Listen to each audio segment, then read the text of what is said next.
Today, we have made history. This is just the beginning.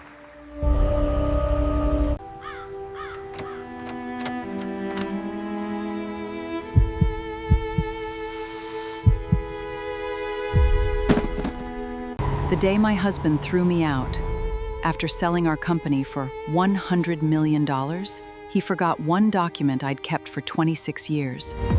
She spent 26 years building his empire from a kitchen table. The day it was worth $100 million, he had her thrown out like she was staff. He thought it was over. He had no idea what she owned. Her name was Diane Whitfield.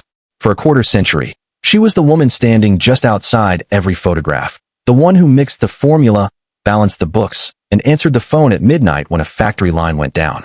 Her husband, Richard Whitfield, was the face on the magazine covers.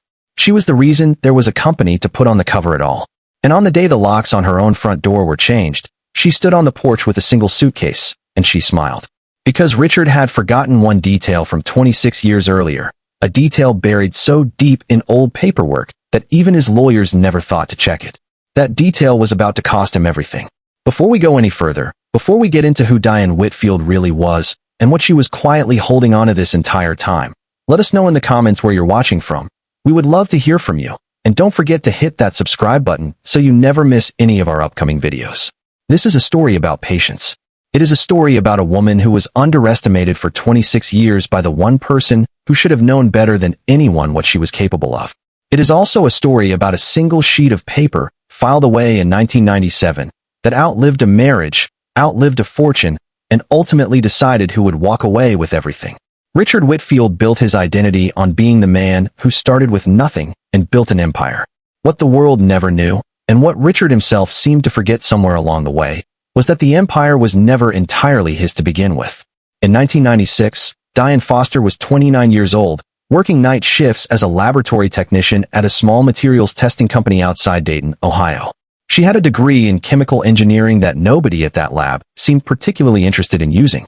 During the day, she cooked meals for her husband Richard, a machinist who had recently been laid off from a manufacturing plant that shut its doors without warning.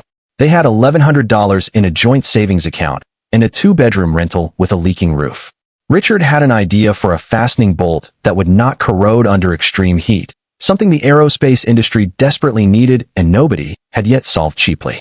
He had the mechanical instinct. He did not have the chemistry. Diane did. Every night after her shift ended, she sat at their kitchen table with graph paper and a coffee-stained notebook, testing alloy combinations in her head long before they ever touched a furnace. It took her 14 months of trial and error, working around a full-time job and a husband who grew increasingly impatient, before she landed on a formula that worked. She called it, half joking, her recipe. Richard called it their ticket out. Neither of them called it a business yet.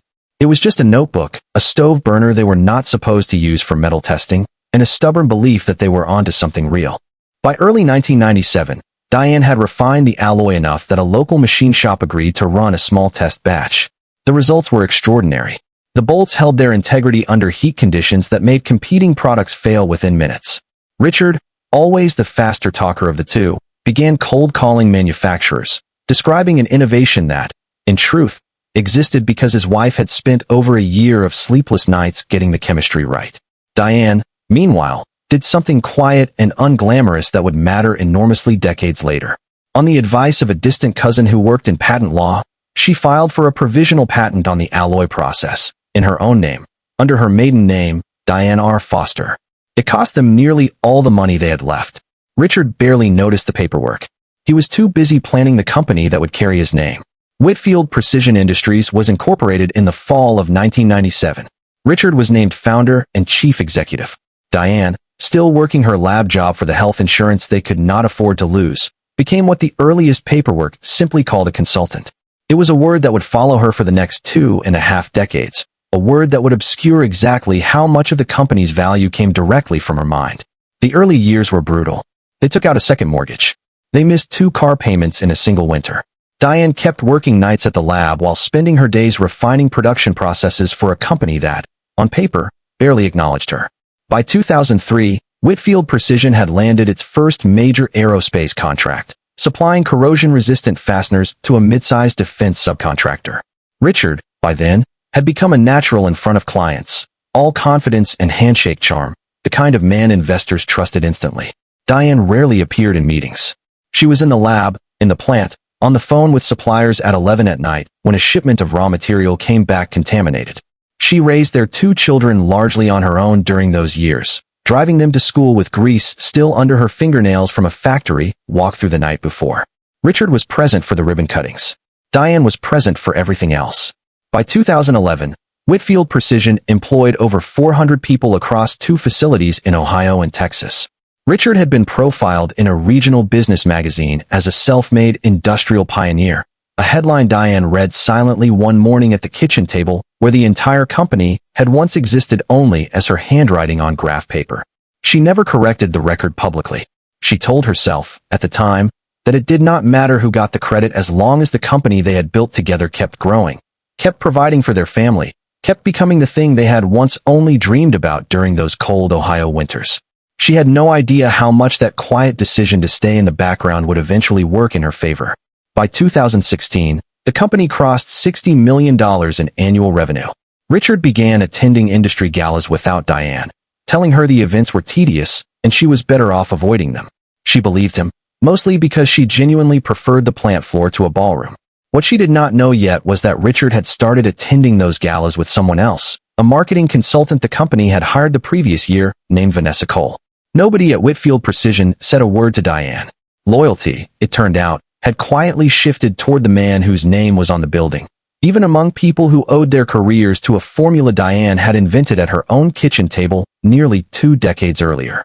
By 2019, something in the marriage had changed in a way Diane could feel, but could not yet name. Richard came home later. He took calls in the garage with the door shut. He started referring to the company, in casual conversation, as something he had built, past tense, singular pronoun, as though the 26 years of shared labor had quietly rewritten themselves in his memory. Diane, exhausted from running plant operations across 2 states and still functioning as the unofficial head of quality control, chose not to pick a fight over grammar. She told herself people get tired. She told herself successful men sometimes forget to say we. She kept working. Their children, both grown by then, noticed things before Diane allowed herself to.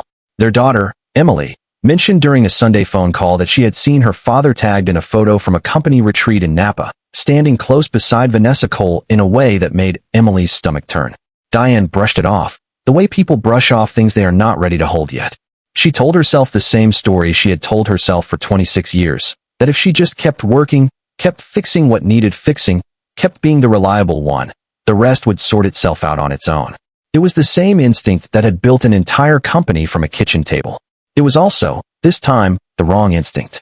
By the spring of 2021, Whitfield Precision was approached by a private equity group interested in acquiring a controlling stake, valuing the company at nearly $90 million. Richard was ecstatic. Diane, reviewing the valuation documents late one night, noticed something that troubled her far more than the number itself. Every document referred to Richard as sole founder. Her name, when it appeared at all, was listed under a line item called Technical Advisory Services, a title so vague it barely acknowledged that the entire product line existed because of the chemistry she had developed decades earlier. She raised the issue with Richard directly, calmly, the way she raised most things. He told her not to worry about paperwork. He told her the lawyers handle the details. She believed him one more time. In January of 2022, Richard filed for divorce. Diane learned about it not from a conversation, but from a manila envelope left on the kitchen counter of the same house where, 26 years earlier, she had mixed her first alloy test on a stovetop she was not supposed to use for that purpose. There was no argument. There was no final conversation where either of them said the things 26 years of marriage might have earned. There was only a legal document, cold and procedural, informing her that Richard was seeking full ownership of Whitfield Precision Industries, citing her role as, in the filing's exact words, non-essential administrative support. 3 days later, while Diane was staying at her sister's house to give both of them room to think, Richard changed the locks on the home they had shared for over 2 decades. He also had her removed from the company's shared calendar system, revoked her badge access to both facilities, and instructed the front office not to forward her calls.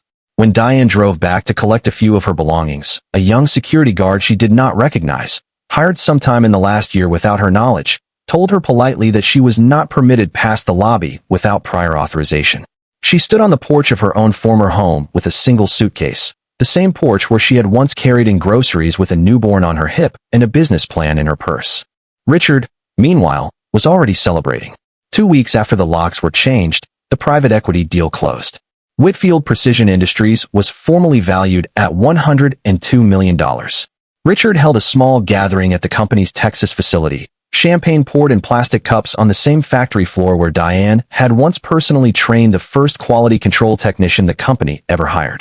In interviews given shortly afterward, Richard described the milestone as the culmination of everything he had worked for since 1997.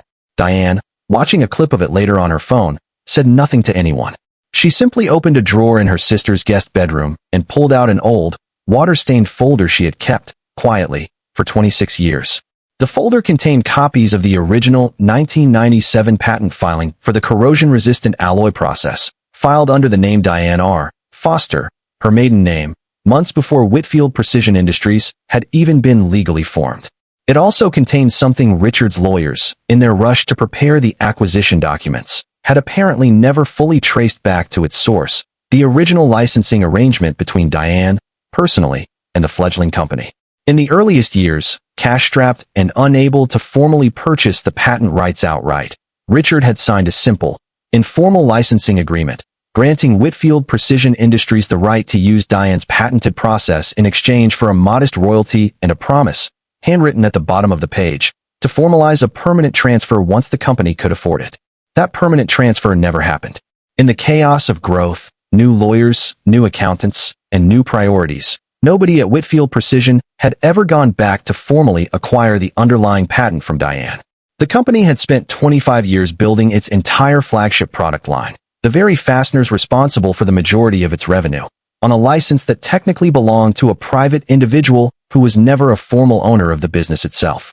Diane had renewed that patent quietly every few years, using a small personal account Richard barely knew existed, precisely because some instinct in her, some memory of how quickly things could change, told her never to let it lapse.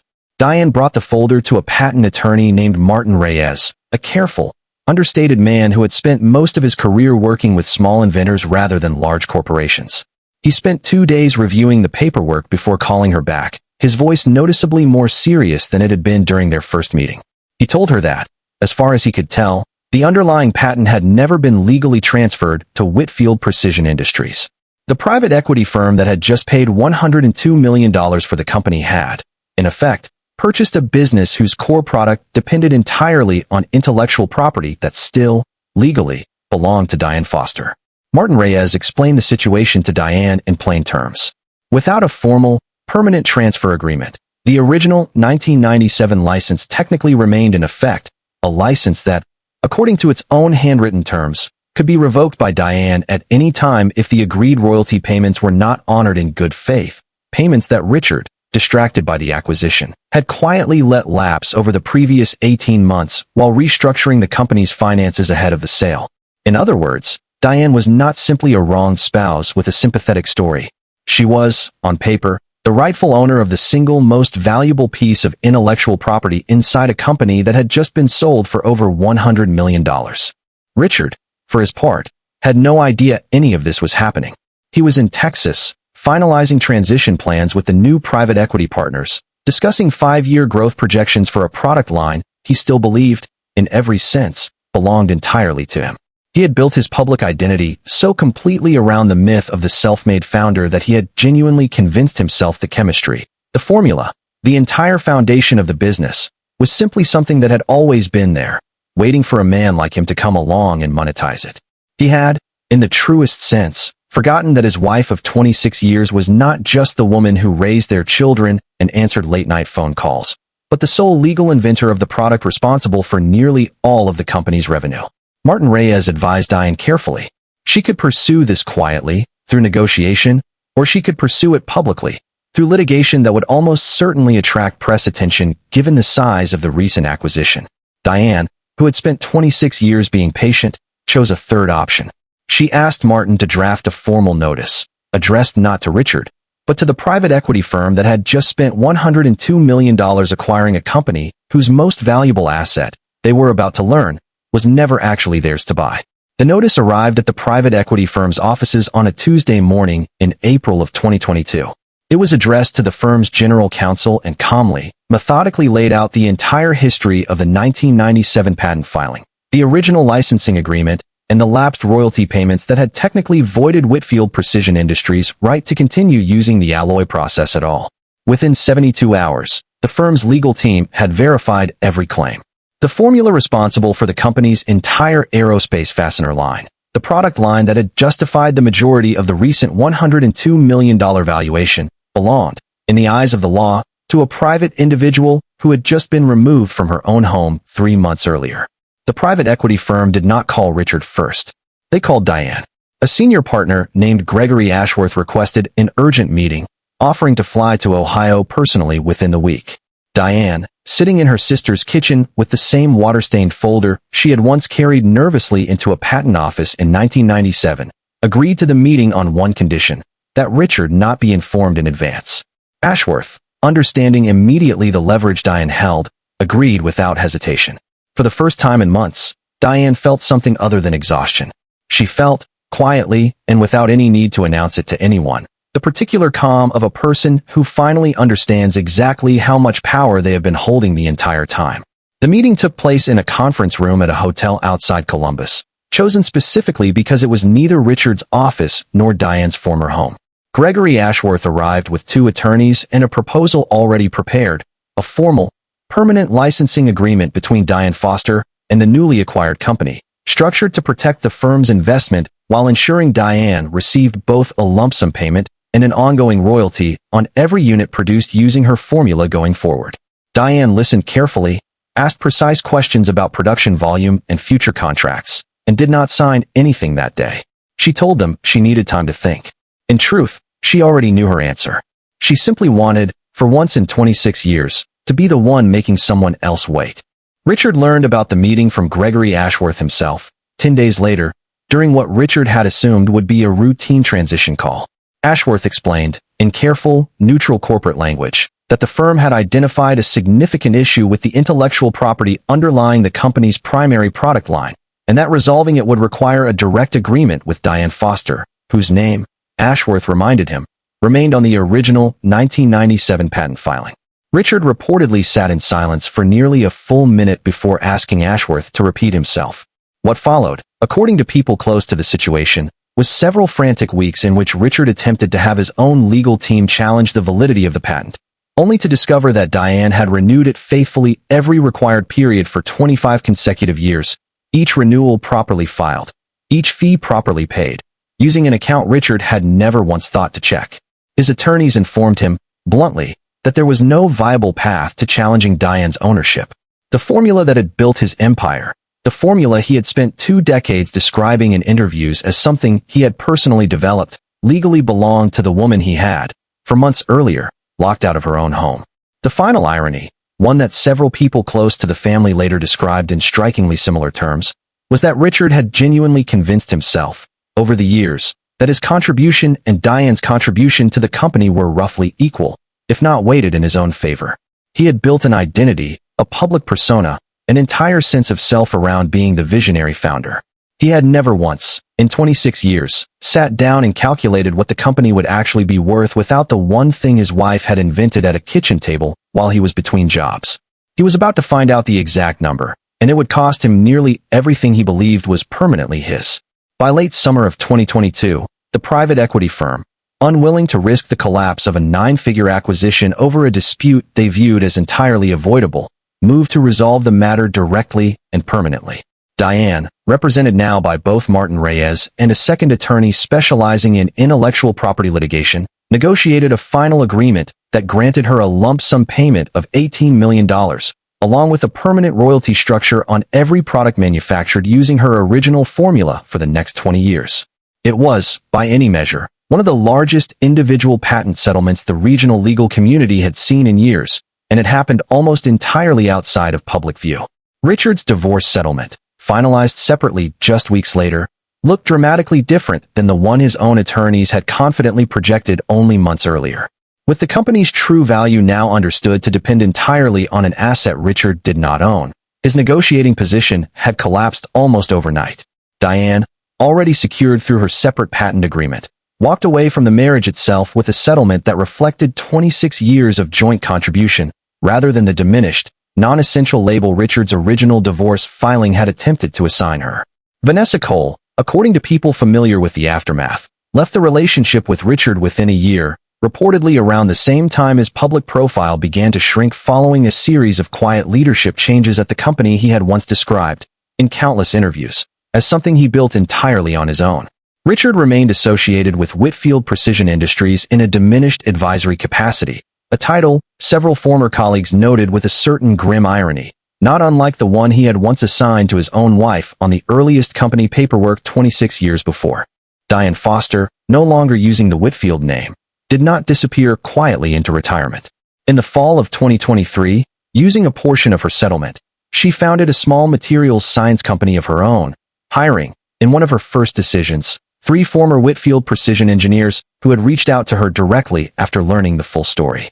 She named the company Foster Alloy Solutions, and, unlike the company she had spent 26 years building for someone else, every founding document, from the very first page, listed her name where it belonged. When asked, during a rare interview with a regional business publication, how she felt looking back on everything, Diane paused for a long moment before answering.